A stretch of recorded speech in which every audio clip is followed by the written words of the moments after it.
I like the long hair. I like your long hair, dude. Yeah, well, I'm going. I'm just kind of letting myself go through the holidays. You know, Right. it's time. It's that time of year. I don't really have to show myself other than on this podcast to anybody until the summit in January, Yeah. January 12th through 14th. A few tickets left at beernet.com.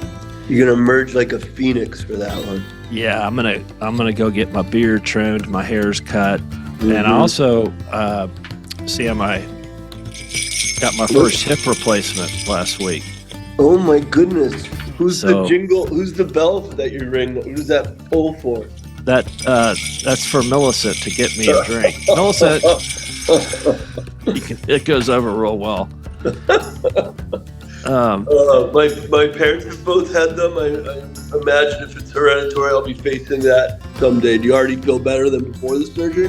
Yeah, no, I'm walking pretty well. I'll be 100% here in a couple weeks. This wasn't bad at all. Yeah, that's right, Sam. You always remind me we are the same age. We even are. though I look like I could be your father or grandfather. No, look at me. I got a 5 head now. I'm losing my frontage here. Oh, finally, the Italian loses hair. Wah, a little bit of hair. Good Lord. Well, Sam, it's just the two of us today. Jen had a family something come up, and as you know, at Beer Business Daily, we always put family first. The show must go on. Yes, the show must go on. So thank you, Sam Calagione from Dogfish Head. Thanks for being on BeerNet Radio. What the hell's been going on over there? This will be a more free-flowing podcast without Jen on it, asking. There'll be a tremendous lack of organization, professionalism, editing. It'll meander. Yeah. Just letting the listeners know what they're in for. Go grab a drink. They just dropped this off to me. Is that one of yours? Yeah. Crack it open. Who designed that label? A sixth grader? I'm just kidding. I'm kidding. By the people who did the beer on the movie Repo Man. Remember that one? Oh, yeah. It does look like that. No, that's our generic label. We're excited to talk about this beer and this collaboration with the Grateful Dead, but we're kind of holding off on revealing the final artwork until after the first of the year because the beer doesn't ship until basically end of January or early Feb. But you're one of the first non-Boston Beer coworkers to try this beer, Harry. Let's capture this for posterity. Immediate reaction. Wow, that is good. Right? Give me. Honestly, I love pale ale. Yeah, and this is folks at home. This is a juicy pale ale, 5.3% alcohol by volume, for sampling purposes only, not for resale. I do have one more can. I might resell it later. Well, just wait until early next year when it's for sale nationally. Yeah. Okay. But that's really good. It's a buddy. juicy, very juicy IPA.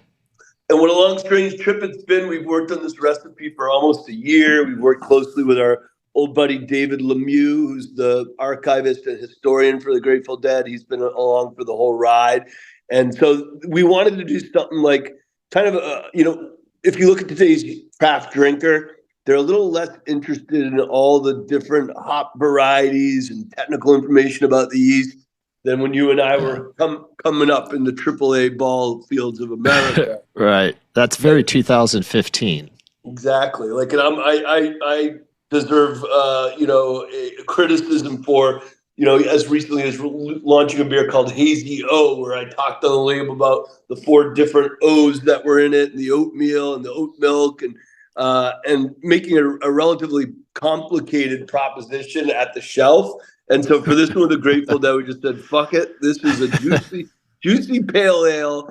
But what we don't write on the label is it does have Kernza in it, which is a sustainably oriented grain. It does have granola in it as a shout out to the parking lots of Dead shows. But we're presenting it as just a juicy pale ale. Okay, so this is a very new Sam Calagione, folks, than the man I grew up with, because ingredients were always a big part. In fact, I teased you about it relentlessly. I was like, does this have some Peruvian goat milk in it, or Right. But you're going back to basics. It looks like just a it's a juicy pale ale, but you had to put in some extra ingredients just for you and your friends Yeah. to talk about. The Trojan horse. Trojan horse Yes. ingredients are kernza and some honey oatmeal Ah, granola in there as well. But as you can see, like our goal was to brew something that would appeal to the widest demographic of sort of deadheads, not just hopheads. And yeah. it's been amazing the reception it's gotten. We've only sent out those samples to key retailers and distributors, and it's the first time a Dogfish beer forecast ahead of the upcoming year got bumped up, mostly because of the excitement for this. We have coast to coast programming at Whole Foods. It's going to be in big 19.2 cans in the Sphere in Vegas when the Yeah, I was just going to ask because I know they're playing. A longer run. Yeah, at the Sphere, and I've noticed that among like millennials, like in the 30 to 35 range, they're back into the dead. There's a whole new way. In other words, there's a whole new generation that are now appreciating the Grateful Dead. Now that I think it's the youngest their demo that the Dead leadership team was telling us. It's the youngest their demo has averaged in decades. Some of that's John Mayer coming into the band. I think some of it's what you and I've seen with like legacy beers, like a Narragansett, or when Pabst Blue Ribbon had its moments. It was kind of like, it's cool to drink what your grandfather does, but not necessarily what your father does. And that's kind of, I think, the moment that the Dead, that's part of the moment that they're having right now. And so this is coming out when? Next year? Yeah, the beer starts shipping in the beginning of February to be shelves coast to coast by the beginning of March. Yep. So we're already putting it into tanks and couldn't be more excited. It's immediately going to be a core beer for us alongside a 60-minute, 90-minute. So couldn't be more excited. Awesome. Well, good. Yeah. Well, I wanted to ask you, you're getting up there in age. And where do you see yourself like 5 years from now? Are you slowing down any, or how do you feel? What's your position right now? You feel like in your career? Okay, let's go way deep right out of the gates. No, we're going deep today, Sam. I would say I work as many hours and think about work as many hours now as when I started the brewery 30 years ago.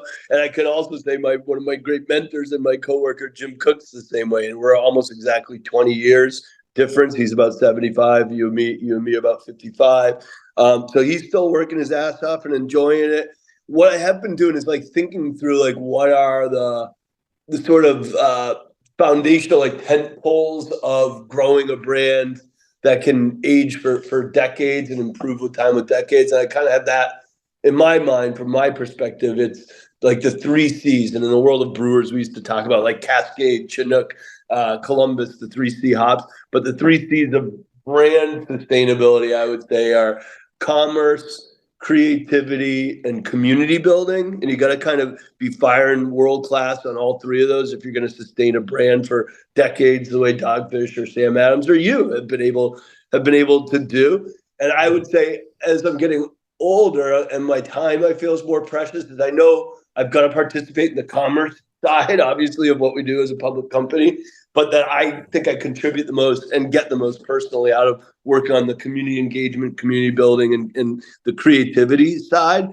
So if you ask me where I'm going the next 5 years, I'm still going to work my ass off, but I want to focus more on the creativity, coming up with recipes, whether they're with Sam Adams, coworkers, Dogfish, or events and market ideas with Sun Cruiser.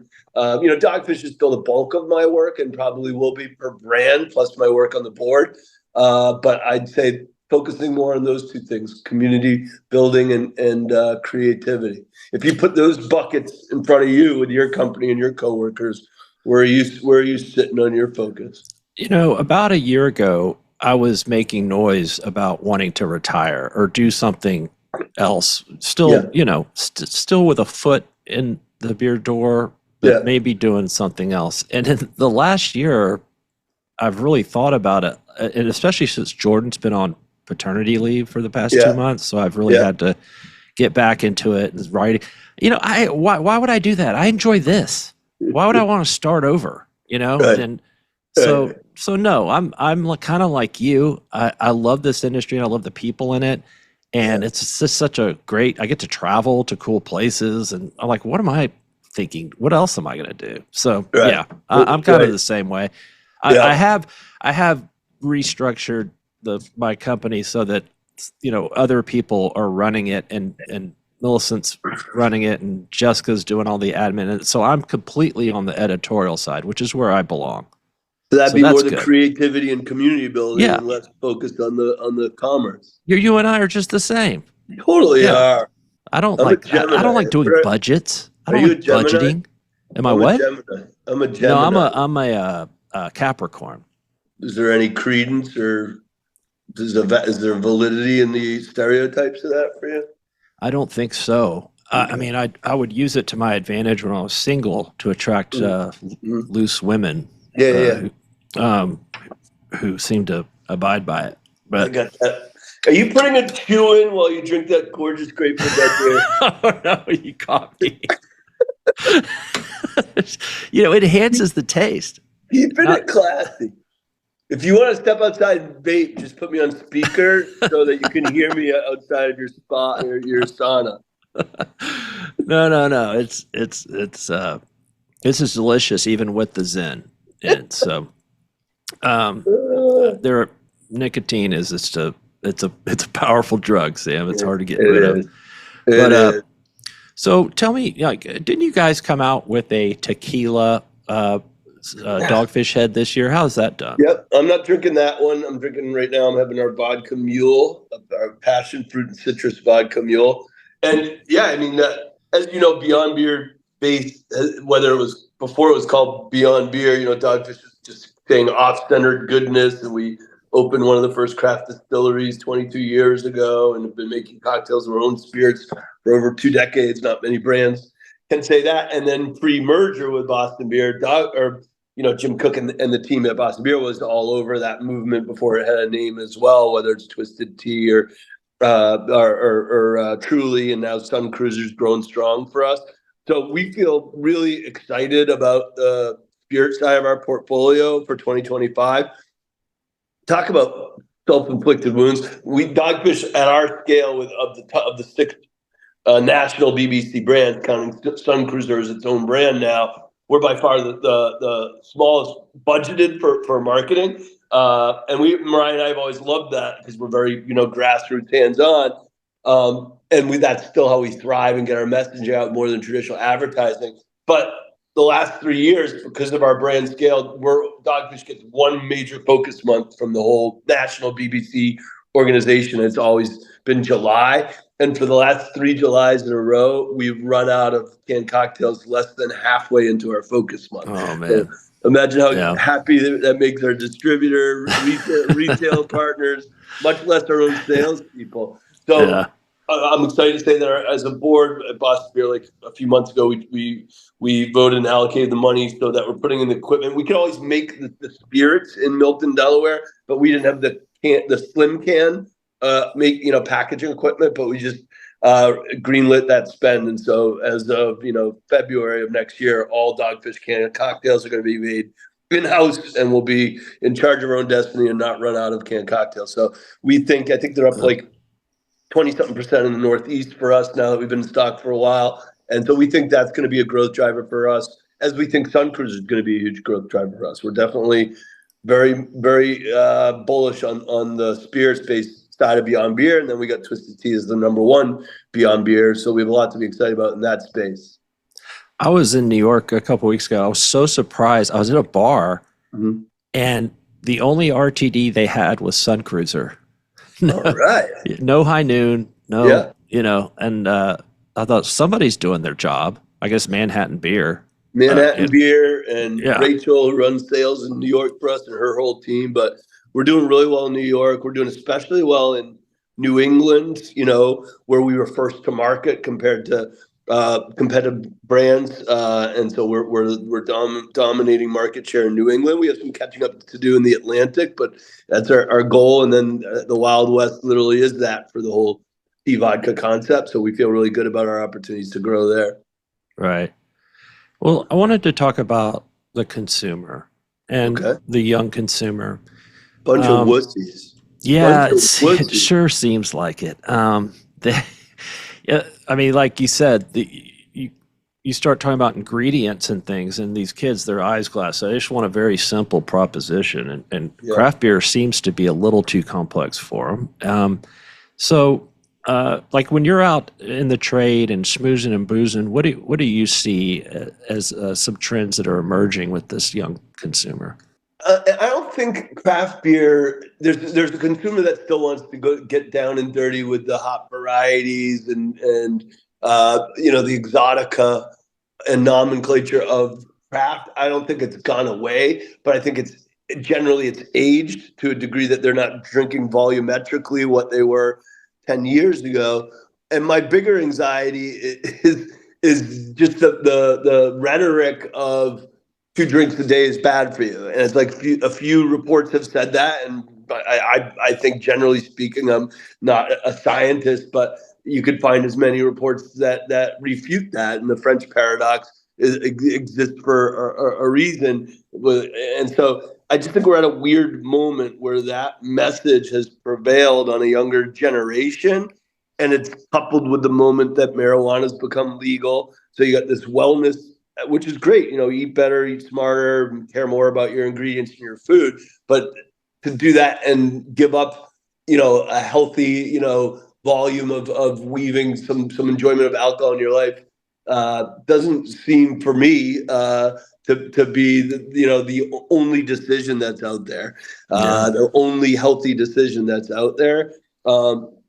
And I do an hour either on my paddleboard or my bike every morning, my mountain bike. I do a little yoga, as I know you do, without pants on, Right. and Right. and I do that in part because it clears my mind and it's awesome for stress. But I also do it to earn my beer calories from the night before. So I think everything in balance.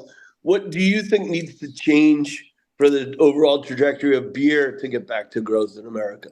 I'm glad you asked. Number one, reduce the drinking age to 16. Number There you go. two, no, I agree with you. The health and wellness thing has gotten a little out of hand.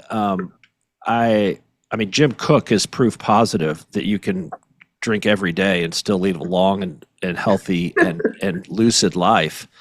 Um, and honestly, a week doesn't go by where the newspaper here doesn't point out, some 108-year-old woman, and her secret is always either a shot of whiskey or a beer or, Right, and 2 cigarettes. But right.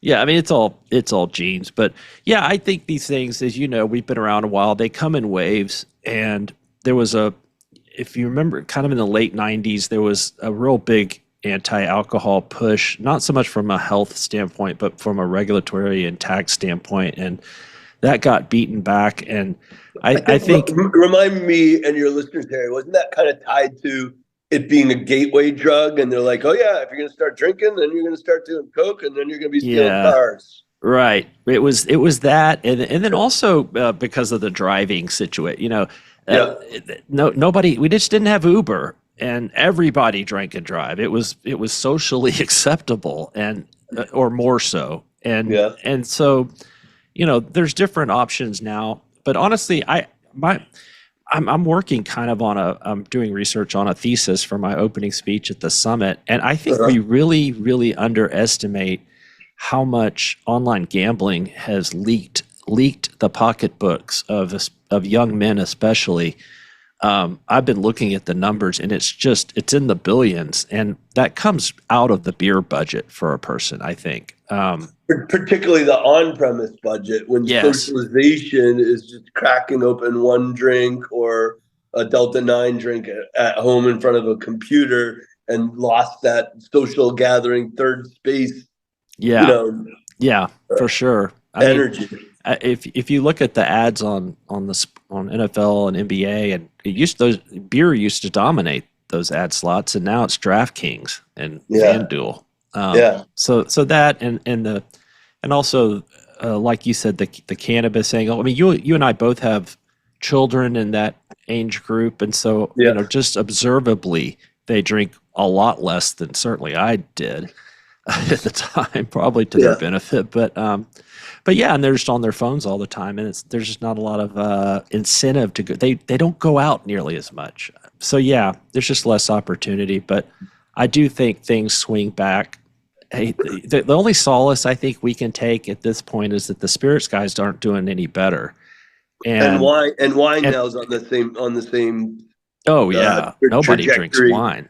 And that one even came quicker. Like the losses were more unexpected from there. And there's this supply chain that doesn't turn as quickly as a 4 week batch of beer. There's this vintages where they have to shift how many Yeah, acres they're bringing to market.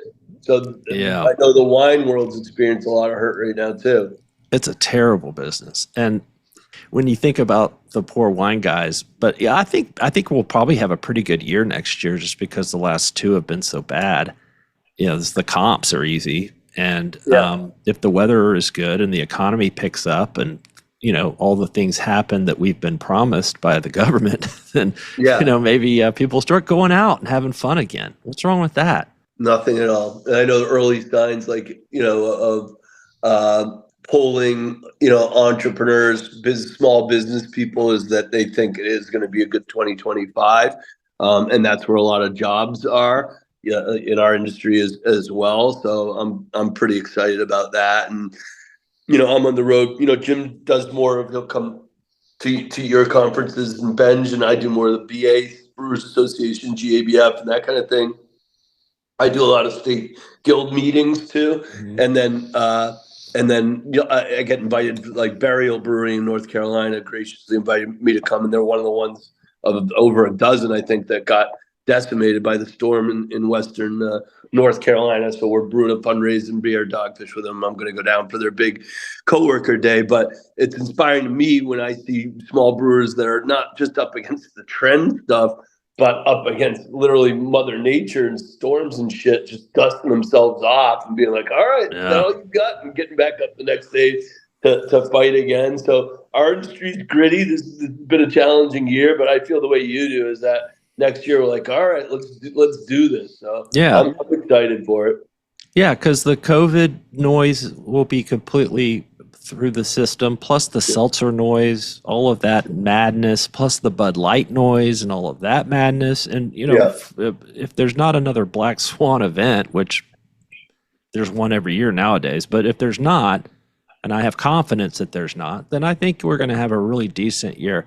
I got off the phone with Joe at Pint House Pizza from Mm-hmm. Austin, and Yep. he's doing great numbers. Yeah. So there are, and he's a pretty small 25,000 barrel Yep. operation, and there are folks out there that are bucking the overall trend.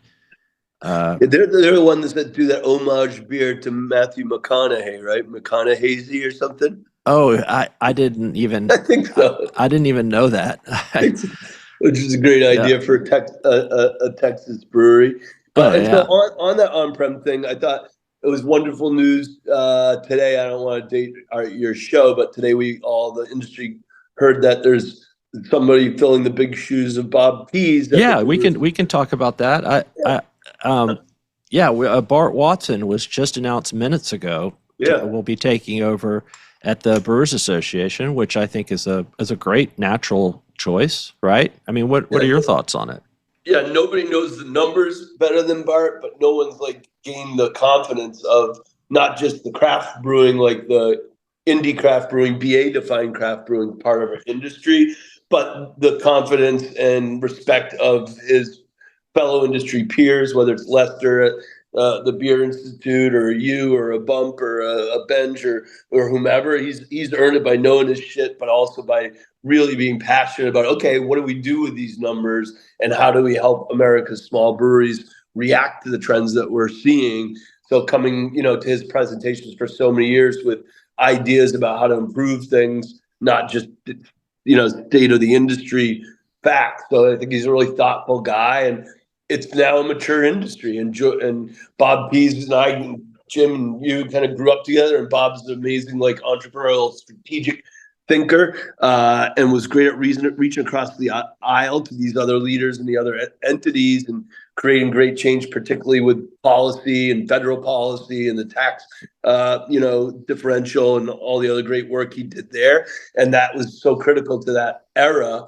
And I think the new era and Bart's background and being data driven, but being solution oriented with the data is going to be what's really important for that group right now. When you think about, I think the average member is less than 2,000 barrels. So you said your buddy at Pine House is not very big, but he's still 10 times as big as the average American craft brewer. Right. Yeah, I mean, I should say that 25,000 is very respectable and a very large for a two-city, basically, brewery, Austin, San Antonio. And, and you're right, Bob Pease, I mean, think of how tumultuous time in the craft beer industry where he ran that organization, because you had kind of Charlie Papazian in the infancy of craft, who was the right man for that job at the time. And then you had Bob, who's more professional and more kind of Washington policy oriented to kind of navigate that crazy wild growth, and also a lot of changes in state distribution laws that he kind of ran over. And then now Bart, and because it is retooled, right? I mean, they had to kind of rein it back. It got so big, and then as the industry flattened out, that you have to kind of retool and right size it, I guess, right? Yeah, retool it and evolve it, right? So this was the first ever Great American Beer Fest, where on the halls in Denver's convention room for the biggest beer fest in our country, you could get not just beer, but you could get cider, you could get a vodka tea, you could get Dogfish canned cocktails, Maui Brewing Company's cocktails. And that was, Bart and Bob and the board of the Brew BA saying, hey, we can't keep our head buried in the sands. Our population of the GABS aging proportionate to the craft brewer consumers. Let's start using the GABS as a platform to bring these younger drinkers that drink across all these categories into our tent, instead of sitting here and protecting our tent just under the one banner of craft beer. Craft brewers make a lot more than just craft beer now. Let's celebrate that diversity. And that was a big kind of leap of faith that, year one, I don't know how much it reflected in ticket sales, but definitely the vibe of the room and the engagement of younger drinkers in the room felt really encouraging. Right. Some were brought kicking and screaming to that way of thinking, the kind of the purist, this has to be craft beer only. But, it's the consumer has moved on to craft beverages, and, Amen. And a lot of the folks that in different eras of our craft renaissance from the 80s forward would take a position against non-Reinheitsgebot beers, or let's say seltzers. And then, but they're like, but I make this beautiful German Gose that we bring passion fruit into it, but it has almost no hops in it. A fruited sour beer can taste more like a seltzer than a double IPA, So it's like, where are you gonna put that line? I'm glad the lines have blurred to the point they always have, because that was kind of our broadest definition of brewing and recipe ideation that we always had, was why shouldn't a brewer have all the creative latitude as a chef to come up with a dish, Jen did send me some questions. So what's different about Boston under Michael Spillane? Is he a big departure from Dave? Not in the sense that he starts with like humanity. They both did. So our overarching first value of the company is we are the Boston Beer Company, and together we are heavy. And so we married kind of Dogfish's rules of thumbs with Boston Beers, but that language for both our companies started with we are, which is very, very telling that it's like the people come first. If we can energize and attract an awesome group of complementary skilled people, the trends are going to change. What we make is going to change, but motivating and incentivizing and captivating those talented people is where it all starts. I think Dave Berwick and Michael Spillane shares that. I think Dave, more like me, just absolutely loved innovation, came from the the soft drink space. I was at that book club last night in New York with him and our mutual friend Benj and Garrett Oliver. And Oh yeah. I'm still good friends with Dave and have great respect for. I mean, I think our company pretty much doubled in size while he was there. I would say though, what Michael Splain's really focused about, and he had to run international for Nike. You know, he's the guy who ran Converse, which was a Boston company before Nike got it. But so what his mantra up and down the halls every day is we need to get every one of Boston Beer's existing great brands performing at their potential, their unique potential, not trying to scale them all equally or fund them all equally, but really looking at it in the context of market share, whether it's craft beer or malt-based tea or vodka tea or seltzer, and saying, what are we doing every day to grow share in each of these 6 buckets, cider, et cetera. Whereas I think us as a whole industry over the last 8 years, certainly since the seltzer moment and COVID, have been playing, you know, the typical image of 8-year-old soccer, where it's like kick the ball and we all run over there. Whereas Michael's like, no, let's maintain our positions on all 6 of these brands. In fact, he even came in a few innovation projects that were incubated and we were ready to launch, at least in certain markets. He's like, guys, pump the brakes. Let's look at the 6 national brands. Let's start calling Sun Cruiser the 6th national brand. And let's say, what are we doing to make sure all 6 of these brands are reaching their potential before we start focusing more on innovation? So I'm very appreciative of that perspective that Michael brought to our organization. That seems like a wise insight, because there's just been innovation fatigue from consumers and then retailers, and then it gets pushed back to wholesalers, and you know, the supplier's always the last to know. Yeah. that we're over skewed and the consumer's confused. And you know, in fact, Jim Cook used to talk about this years ago, and you know, saying that there's the law of diminishing returns. When you have too many choices, consumers end up drinking less and buying less on the shelf. And yeah, I think there's a lot of that amongst not just Boston, but a lot of suppliers. I get that feeling this year where everybody's kind of like, hey, let's grow organic. Has anybody heard of organic growth? Anybody heard of that? Let's go back to that. Your fellow Texan Mary, who runs beverage for Whole Foods, I was listening to her talk at Brewbound last week, and it was really refreshing to hear her say, you know, she's like, we don't give a shit if craft's growing or not. We're all in. That's our customer. They do care about the ingredients. We're not giving up space. She's like, but what's been really refreshing for me in the last year is how many brewers have come into those annual meeting plans saying, I'm going to focus on less SKUs, not like prompted by her, but also saying, I'm going to focus on less geographies. Are you going to kick me out of the system, Mary, if I drop these 12 states that are on the other part of the country from where my brewery is? Because it's not helping me grow my brand. It's been a distraction to be that far flung geographically. And she's like, actually, I have more confidence in a brand that has the humility to say, I'm going to step back from these outer markets because I need to go deeper in my backyard, even though it might mean a fraction of quote unquote national points of distribution. But she sees that as being a really smart decision in this moment when our overall industry isn't growing. And then coming off of being on the road, me, Jim, Michael, and Mike Crowley, our sales leader, on all of our AOP meetings in the fall. And I know you cover a bunch of breweries supply fall meetings. But you know, distributors saying, look, we love working with Boston Beer. We love your sales organization. You've given us the right amount of new SKUs to talk about, but you got to remember, we have every supplier coming in here telling us how they deserve to grow more than market share in an industry that isn't growing. You know, my market's not growing. So where's that going to growth come from if every supplier is coming into these meetings? Of course, no one's saying, I want to lose market share next year. How are you going to help me do that, distributor?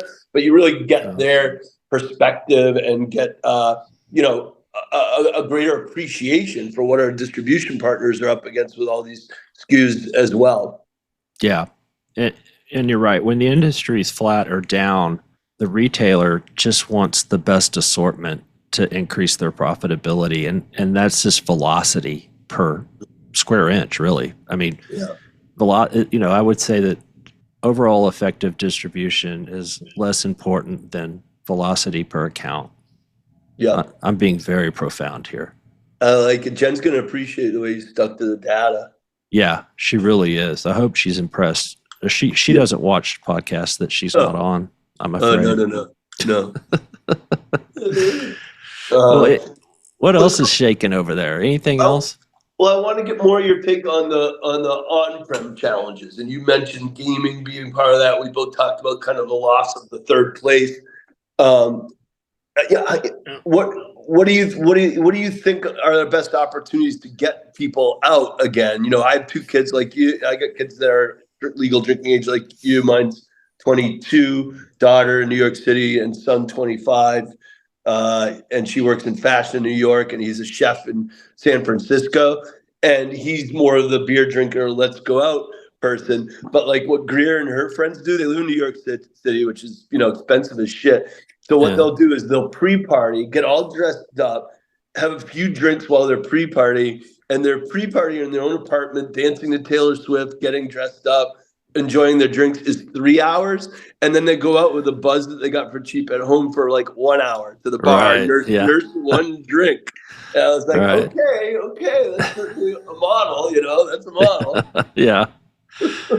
No, it's hard because, you know, remember like, so, you know, when we had this problem, our younger listeners may not know this, but you used to be able to smoke cigarettes in bars. And sometime in the late 90s, early 2000s, various states passed laws and municipalities where you could not smoke in public places. And we were deathly afraid that that was going to hurt the on-premise, and it did. Because smokers were, you know, smoking kept you in the bars longer because the nicotine kept you awake. And so, you know, the big push back then was how are we going to get people into bars and how are we going to keep them in there? And, you know, we came up with like, the industry came up with, you know, like trivia games on TV sets behind the bars. Remember those? And electric jukeboxes and more live music and things making it a destination. And of course, live sports is still probably the big driver of on-premise these days. But you know, with phones and video games, it's hard to entertain these specimens, these people who need constant. What am I trying to say? Interaction. Thank you. Constant interaction. Yeah, they need entertainment to come towards them, customized to them, versus them going out and seeing a broad range of what could be entertaining, you know? Yeah, constant stimulation.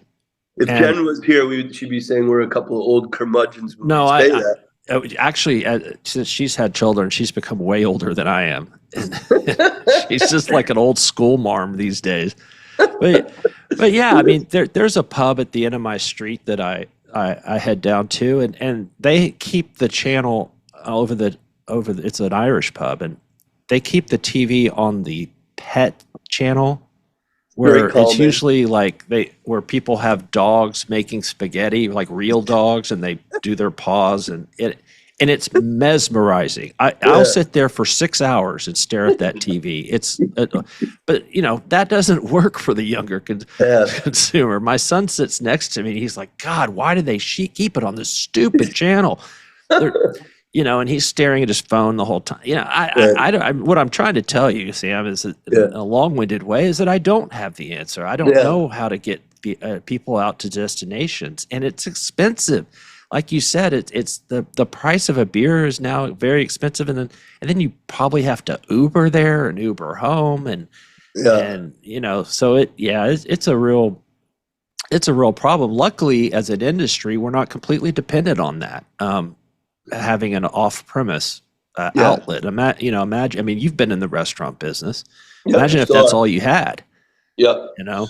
We still are, and it's like for us, it is hard. And Jim Cook and I talk about this, that it's a industry wide challenge, and I think some distributors are more honestly engaged and focusing their resources up against helping brewers get on premise back to growth. And then I think there are others that are like, you know what, the dollars aren't there for the return on the investment for me to put my resources in these corner bars and restaurants versus chain store X, Y, and Z. So that'd be a very subjective discussion to have. But I know for me personally, going into next year's our 30th year, and we celebrated hard on our 20th. We went hard. We made a special beer. We did all these events. When we turned 25, it was right when COVID started. We're like, you know what? Let's not talk about us being a quarter century old. That sounds old. Let's kind of let that one go. Yeah. And then going in this one, I'm 55. The company's calling 30. I'm like, fuck it. Let's go hard every single month of our 30th birthday year. Let's carpe the bejesus out of every diem and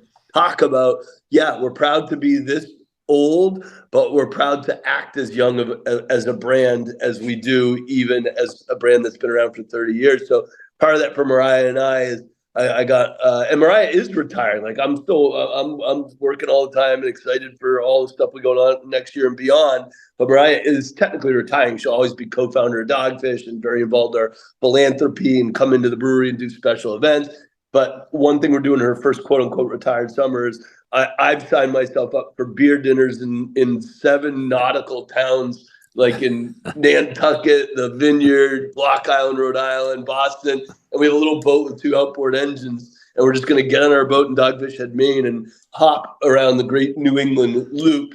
And I've tried to find the bars where the fishermen drink, where it's close to where they're docking and gassing up their boat. So not the fancy pretentious towns, but the local towns, and say, you know what, I want to get Dogfish. We're a nautical themed brand. We have New England roots. I want to go get to the places that will support us in these water towns and learn from them. A town in Nantucket, a town in Block Island, Rhode Island, what's exciting to their drinkers, and hopefully take those learnings back to BBC for 2026 and beyond. So I got Mariah signed up for that.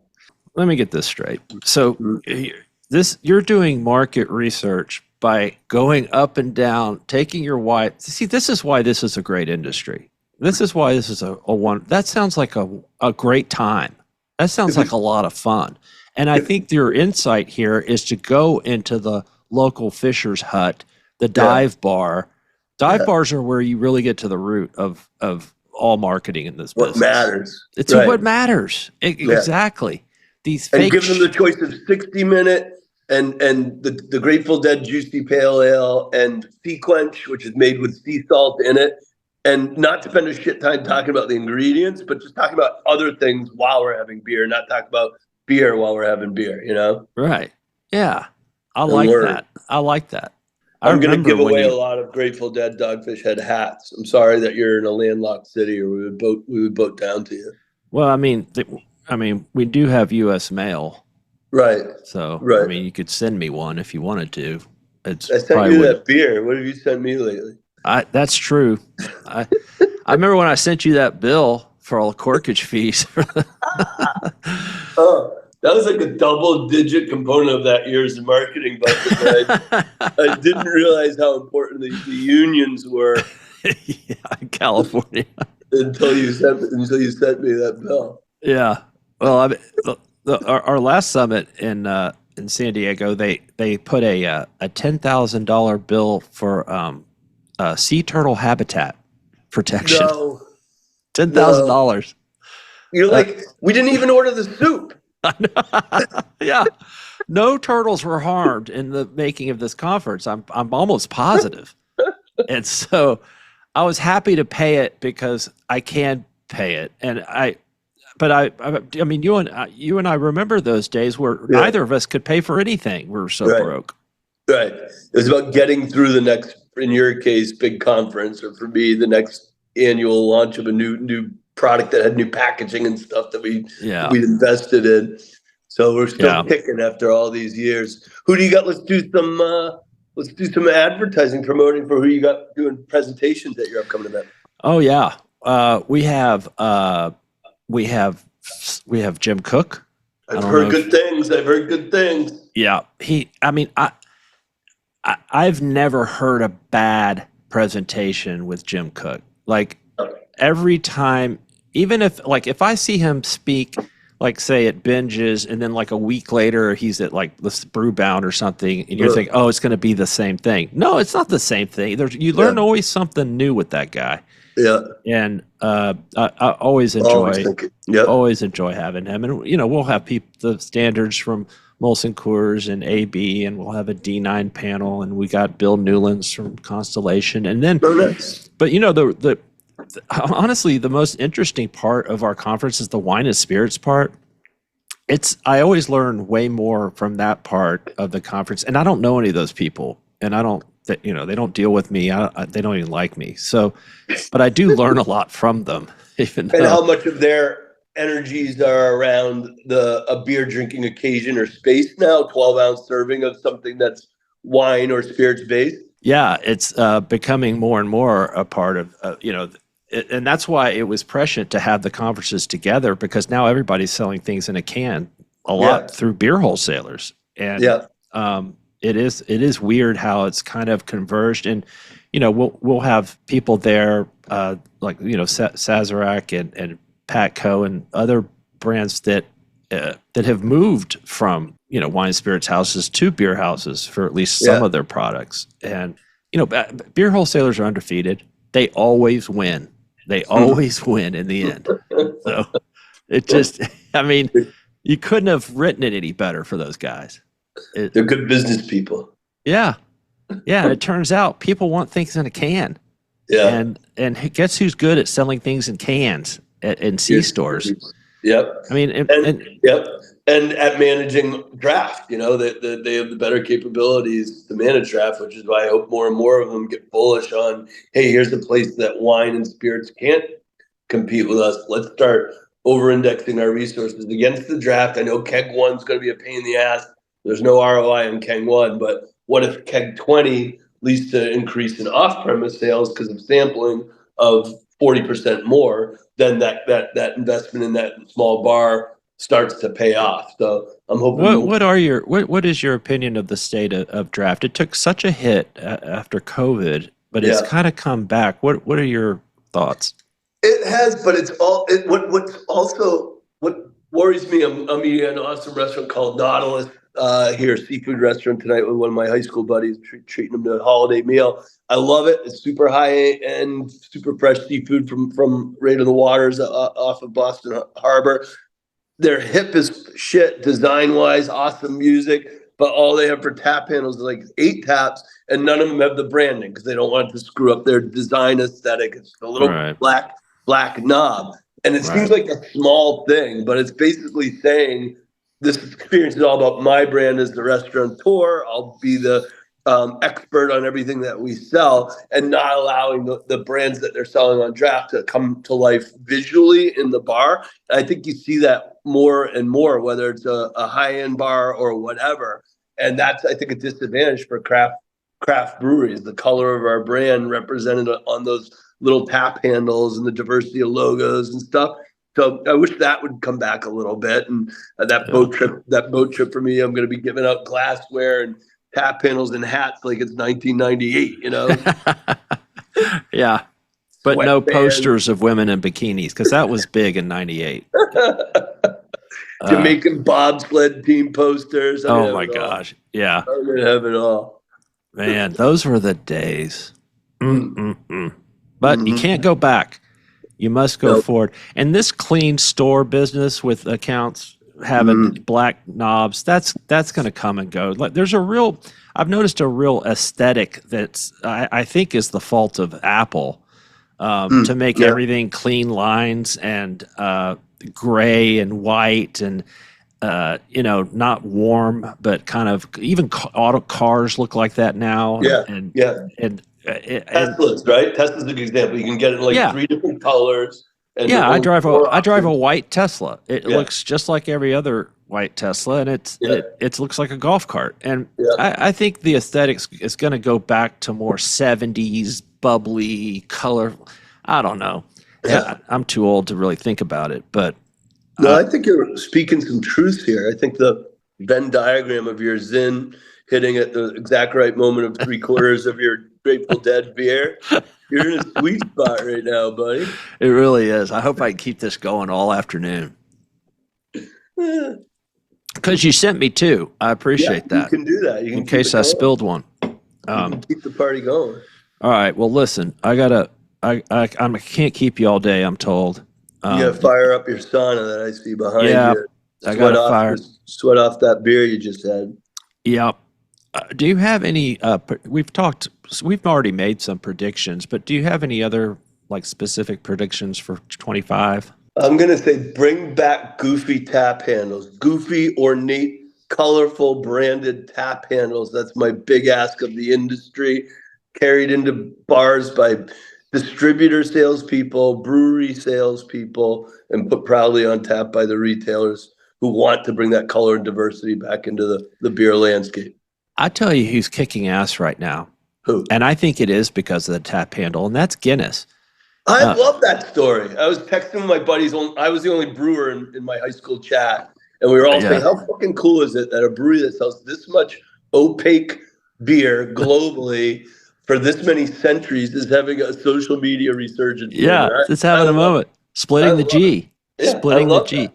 And what's great about it, and for those who don't know, there's a social media movement. It's been going on for a couple of years, but where you take your first hit of Guinness, and if you can have the bottom of the head hit right in the middle of the G, you win. Yeah, and which is interesting because you have to drink it out of Guinness glassware, which just is brilliant. I mean, it fits in. I don't know if Guinness couldn't have created this any better, and I don't even think they did. I think it's just a movement.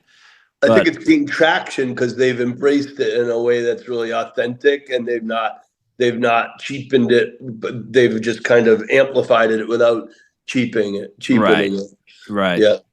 So I'm happy for them. So that's cool to see on-premise activities resonate in this moment. Right. Just the stupidest game. I mean, that's maybe bring back the trivia games. I guess they could just do it on their phone. That's the problem, but I don't know. It's right. Start with the tap handles. Let's get the fun tap handles back. Right. I'm with you, totally with you on that. Let's bring dive bars back, make dive bars cool again. Yep. There's like 5 that close every 10 minutes or something. Visit your local fisherman's shanty. Teach a man that fishes to drink, and you create a drinker that fishes for life. Right. I was telling my son, I was like, well, I mean, I have 3 sons ranging from 30 to 24. None of them have been in a bar fight. Not one bar fight. And I'm like, what did y'all do? Everybody's been in a bar fight. You got one last parental, patriarchal rite of passage to help instigate, my friend. There's, you fight over a girl. You fight over a drink. There's so many things to fight about in a bar, but it's just a different generation. Bring back great tap handles and bar fights. Great. I think that's the right way to go out right there. Yep. All right, man. Well, thanks for being on BeerNet Radio. I want to wish you a happy Christmas and a happy holidays. And please give Mariah my love. I look forward to seeing you next year. Me too, Harry. Give our best to Melissa and to Jen, to Jordan, to the whole team. And I wish you guys an awesome conference. I'll be watching, toasting you and Jim up there. Awesome. All right, man. Take care. Bye.